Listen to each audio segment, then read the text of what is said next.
I'm Kylie, and today we are at Zion Ponderosa in Narrow's Beverage and Coffee Bar. Today I'm going to teach you how to make orange Dreamsicle hot chocolate from home. So we're going to start off with white hot chocolate. Just get a white hot chocolate powder and make it from home. You can use milk or water, whatever you prefer. And we're going to add some orange flavoring.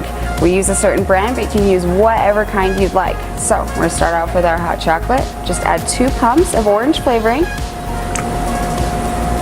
Give it a really good stir. You'll see it mix up because that color will come out a bit.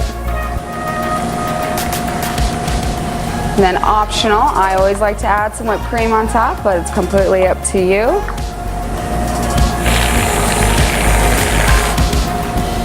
And there you have the perfect hot Dreamsicle.